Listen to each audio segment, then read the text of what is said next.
Nakabalik tayo sa Diyos dahil kay Kristo. Kaya nga dahil may takot kami sa Panginoon, ginagawa namin ang lahat para mahikayat ang mga tao na manumbalik sa Kanya. Alam ng Diyos ang tunay naming pagkatao, at umaasa akong alam din ninyo ito. Hindi dahil sa ibinibida na naman namin ang aming sarili, kundi dahil gusto namin na may maipagmalaki kayo tungkol sa amin, para may maisagot kayo sa mga taong pumupuri lamang sa mga bagay na panlabas at hindi sa nilalaman ng puso. Kung magmukha man kaming nasisiraan ng bait, ito'y para sa Diyos. At kung kami naman ay matino, ito'y para sa inyong kapakanan. Sapagkat ang pag-ibig ni Kristo ang siyang nag-uudyok sa amin na sundin ang kanyang kalooban. Kumbinsido kami na namatay si Kristo para sa lahat, kaya maituturing din na namatay ang lahat.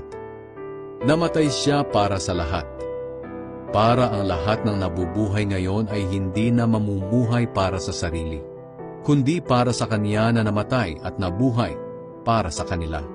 Kaya ngayon, hindi na namin tinitingnan ng mga tao ayon sa batayan ng mga hindi kumikilala sa Diyos.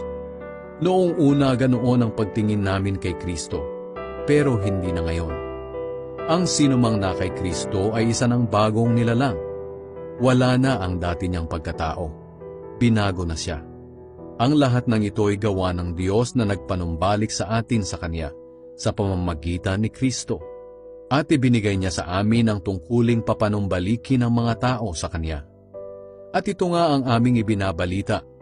Pinapanumbalik ng Diyos ang mga tao sa Kanya sa pamamagitan ni Kristo. At hindi na ibinibilang na laban sa kanila ang kanilang mga kasalanan.